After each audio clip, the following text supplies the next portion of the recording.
ನಿಮ್ಮ busy ಶೆಡ್ಯೂಲಿಂದ morning breakfast ಮಾಡೋದಕ್ಕಾಗ್ತಾ ಇಲ್ವಾ? ಹಾಗಿದ್ರೆ ಈ ಡ್ರೈ ಫ್ರೂಟ್ ಮಿಲ್ಕ್ ಶೇಕ್ನ ಟ್ರೈ ಮಾಡಿ.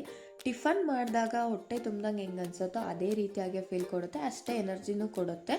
ಇದಕ್ಕೆ ಬೇಕಾಗಿರೋ ಇಂಗ್ರೀಡಿಯೆಂಟ್ಸ್ ಎಲ್ಲ ಥರ ಡ್ರೈ ಫ್ರೂಟ್ಸ್ನ ತೊಗೋಬೇಕು. ಅದಕ್ಕೆ ನಾನಿಲ್ಲಿ 8ರಿಂದ 10 ಬಾದಾಮಿನ ತೊಗೊಂಡಿದ್ದೀನಿ. ನೆಕ್ಸ್ಟು ಒಂದು 10ರಿಂದ 12 ಗೋಡಂಬಿನ ತೊಗೊಂಡಿದ್ದೀನಿ.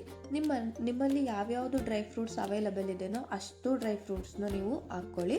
ನೆಕ್ಸ್ಟ್ ನಾನು ಇದಕ್ಕೆ ಒಣ ದ್ರಾಕ್ಷಿನೂ ಕೂಡ ಹಾಕ್ಕೊಳ್ತಾ ಇದ್ದೀನಿ. ಒಂದು 15ರಿಂದ 20 ಒಣ ದ್ರಾಕ್ಷಿ ಹಾಕ್ಕೊಳ್ತಾ ಇದ್ದೀನಿ. ನೆಕ್ಸ್ಟು ಸನ್ಫ್ಲವರ್ ಸೀಡ್ಸ್ 1 ಟೇಬಲ್ ಸ್ಪೂನಷ್ಟು ಸನ್ಫ್ಲವರ್ ಸೀಡ್ಸನ್ನು ಹಾಕ್ಕೊಳ್ತಾ ಇದ್ದೀನಿ. ನೆಕ್ಸ್ಟು ಕುಕುಂಬರ್ ಸೀಡ್ಸ್, ಅದನ್ನು ಕೂಡ 1 ಸ್ಪೂನಷ್ಟು ನಾನು ಕುಕುಂಬರ್ ಸೀಡ್ಸನ್ನು ಕೂಡ ಹಾಕ್ಕೊಳ್ತಾ ಇದ್ದೀನಿ. ಇದು ಮಿನಿಮಮ್ ಇಬ್ಬರಿಗಾಗುವಷ್ಟು ನಾನು ಮಿಲ್ಕ್ ಶೇಕ್ ಮಾಡೋದನ್ನ ತೋರಿಸ್ತಾ ಇರೋದು.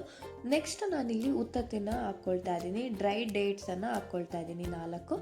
ಇದಿಷ್ಟನ್ನು ನೀರು ಹಾಕಿ ಒಂದು ಸರಿ ಹಂಗೆ ಲೈಟಾಗಿ ವಾಶ್ ಮಾಡ್ಕೊಳ್ತಾ ಇದ್ದೀನಿ, ಯಾಕೆಂದರೆ ಏನಾದರೂ ಡಸ್ಟ್ ಇದ್ದರೆ ಅನ್ನೋದಕ್ಕೋಸ್ಕರ. ಸೊ ಜಸ್ಟ್ ಹಂಗೆ ಲೈಟಾಗಿ ವಾಶ್ ಮಾಡಿಕೊಂಡು ಅದು ನೀರನ್ನು ತೆಗೆದುಕೊಳ್ತಾ ಇದ್ದೀನಿ. ನೆಕ್ಸ್ಟ್ ಇದನ್ನು ಓವರ್ ನೈಟ್ ಏನು ಮಾಡಬೇಕು, ನೆನೆಸಿಟ್ಕೋಬೇಕು.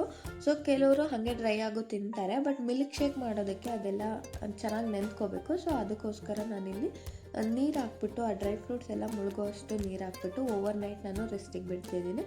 ನೆಕ್ಸ್ಟು ಮಾರ್ನಿಂಗ್ ಅದನ್ನು ಓಪನ್ ಮಾಡಿ ನೋಡಿದಾಗ ಎಲ್ಲ ಚೆನ್ನಾಗಿ ನೆನ್ಕೊಂಡಿರುತ್ತೆ. ಇವಾಗ ನಾನು ಉತ್ತತ್ತಿ ಹಾಕ್ಕೊಂಡಿದ್ನಲ್ವ ಅದನ್ನು ಸುಲಿದಿಟ್ಕೊಳ್ತಾ ಇದ್ದೀನಿ, ಅಂದರೆ ಪೀಸ್ ಮಾಡಿ ಇಟ್ಕೊಳ್ತಾ ಇದ್ದೀನಿ. ಒಳಗಡೆ ಏನು ಬೀಜ ಇರುತ್ತಲ್ಲ ಅದನ್ನು ತೆಗಿತೀನಿ. ನೆಕ್ಸ್ಟ್ ಅದನ್ನು ಬೇಗ ಸಾಫ್ಟ್ ಆಗೋದಿಲ್ಲ ಅನ್ನೋದಕ್ಕೋಸ್ಕರ ನಾನು ಚಿಕ್ಕ ಚಿಕ್ಕ ಪೀಸಾಗಿ ಮಾಡಿ ಎತ್ತಿಟ್ಕೊಳ್ತಾ ಇದ್ದೀನಿ.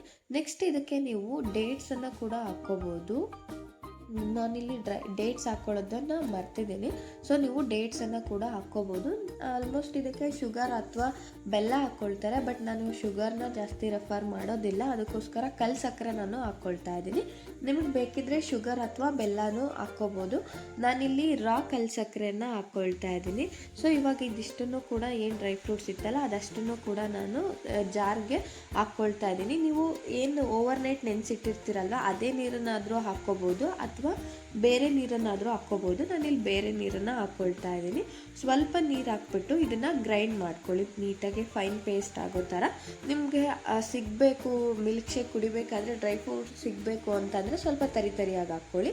ಇದು ಮಿಕ್ಸಿ ಜಾರ್ ಮಾಡ್ಕೊಂಡಿದ್ದೀನಿ. ನೆಕ್ಸ್ಟ್ ನಾನಿವಾಗ ಹಾಲು ತೊಗೊಳ್ತಾ ಇದ್ದೀನಿ. 2 ಲೋಟದಷ್ಟು ನಾನಿಲ್ಲಿ ಹಾಲನ್ನು ತೊಗೊಳ್ತಾ ಇದ್ದೀನಿ. ನಾನು ಹಸುವಿನ ಹಾಲು ತೊಗೊಳ್ತಾ ಇದ್ದೀನಿ. ನಿಮಗೆ ಹಸುವಿನ ಹಾಲು ಅವೈಲೇಬಲ್ ಇಲ್ಲ ಅಂತಂದರೆ ನೀವು ಯಾವ ಬ್ರ್ಯಾಂಡ್ ಬೇಕಾದರೂ ಪ್ಯಾಕೆಟ್ ಹಾಲು ತೊಗೋಬೋದು. ನಾನಿಲ್ಲಿ ಕಲ್ಲು ಸಕ್ಕರೆನ ತೊಗೊಳ್ತಾ ಇದ್ದೀನಿ. 2ರಿಂದ 3 ಟೇಬಲ್ ಸ್ಪೂನಷ್ಟು ಕಲ್ಲು ಸಕ್ಕರೆನ ನಾನು ಹಾಕ್ಕೊಳ್ತಾ ಇದ್ದೀನಿ. ಇವಾಗ ಇದನ್ನು ಕುದಿಸ್ಕೊಳ್ಳೋಣ. ನೋಡಿ, ಇದು ಚೆನ್ನಾಗಿ ಕುದಿ ಬಂದಿದೆ. ಇದು ಕುದ್ದಾದ ಮೇಲೆ ಗ್ಯಾಸ್ ಸ್ಟವ್ನ ಆಫ್ ಮಾಡ್ಕೊಳ್ತೀನಿ. ಈ ಮಿಲ್ಕ್ ಶೇಕಿಗೆ ಮೇಯ್ನ್ ಟಿಪ್ ಏನು ಅಂತಂದರೆ ಅದು ತುಂಬ ಬಿಸಿ ಇದ್ದಾಗ ನೀವು ಹಾಕ್ಕೊಳ್ಳೋದಕ್ಕೆ ಹೋಗ್ಬೇಡಿ. ತುಂಬ ಬಿಸಿ ಇದ್ದಾಗ ಡ್ರೈ ಫ್ರೂಟ್ಸ್ ಮಿಕ್ಸ್ನ ಮಾಡಿರೋದು ಹಾಕ್ಕೊಂಡ್ರೆ ಅದು ಹಾಲು ಒಡೆಯೋ ಚಾನ್ಸಸ್ ತುಂಬ ಇರುತ್ತೆ. ಸೊ ಸ್ವಲ್ಪ ತಣ್ಣಗಾದ್ಮೇಲೆ, ಅಂದರೆ ಉಗುರು ಬೆಚ್ಚಗಿನ ಜಾಸ್ತಿ ಬಿಸಿ ಇದ್ದಾಗ ನೀವು ಅದು ಏನು ಮಿಕ್ಸಿ ಮಾಡ್ಕೊಂಡಿರ್ತೀರಲ್ವ ಅದನ್ನು ಹಾಕ್ಕೊಂಡು ನೀಟಾಗಿ ಮಿಕ್ಸ್ ಮಾಡ್ಕೊಳ್ಳಿ ಹಾಲೊಳಗಡೆ. ಆವಾಗ ಹಾಲು ಒಡೆಯೋದಿಲ್ಲ. ತುಂಬ ಬಿಸಿ ಇದ್ದಾಗ ಹಾಕ್ಕೊಂಡ್ರೆ ಅದು ಒಡೆಯೋ ಚಾನ್ಸಸ್ ಇರುತ್ತೆ. ಸೊ ಅದಕ್ಕೋಸ್ಕರ ಸ್ವಲ್ಪ ಮಟ್ಟಿಗೆ ತಣ್ಣಗಾದ್ಮೇಲೆ ಅದನ್ನು ಹಾಲೊಳಗಡೆ ಹಾಕ್ಕೊಂಡು ನೀಟಾಗಿ ಮಿಕ್ಸ್ ಮಾಡ್ಕೊಳ್ಳಿ. ಸ್ವಲ್ಪನೂ ಗಂಟಿಲ್ದಂಗೆ ಮಿಕ್ಸ್ ಮಾಡ್ಕೊಳ್ಳಿ.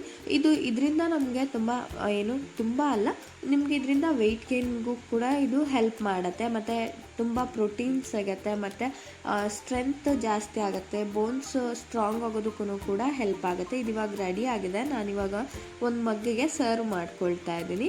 ನೋಡಿ ಎಷ್ಟು ಚೆನ್ನಾಗಿ ಬಂದಿದೆ ಅಂತ. ಕುಡಿಯೋದಕ್ಕೂ ಕೂಡ ಅಷ್ಟೇ ಚೆನ್ನಾಗಿರುತ್ತೆ. ಶುಗರ್ನ ನಾನು ಜಾಸ್ತಿ ರೆಫರ್ ಮಾಡೋದಿಲ್ಲ, ಅದಕ್ಕೆ ಕಲ್ಲು ಸಕ್ಕರೆ ತೊಗೊಂಡಿದ್ದೀನಿ. ನೋಡೋದಕ್ಕೆ ಎಷ್ಟು ಚೆನ್ನಾಗಿ ಕಾಣಿಸ್ತಾ ಇದೆನೋ, ಕುಡಿಯೋದಕ್ಕೂ ಕೂಡ ಅಷ್ಟೇ ಚೆನ್ನಾಗಿರುತ್ತೆ, ಹೆಲ್ದಿ ಆಗೂ ಇರುತ್ತೆ. ಇದೇ ರೀತಿಯಾಗಿ ಸಿಂಪಲ್ ಆಗಿರೋವಂಥ ರೆಸಿಪೀಸ್ ಬೇಕು ಅಂದರೆ ನನ್ನ ಚಾನಲನ್ನು ಸಬ್ಸ್ಕ್ರೈಬ್ ಮಾಡ್ಕೊಳ್ಳಿ. Thank you for watching. ಇದೇ ರೀತಿಯಾಗಿ ಸಪೋರ್ಟ್ ಮಾಡ್ತಾ ಇರಿ.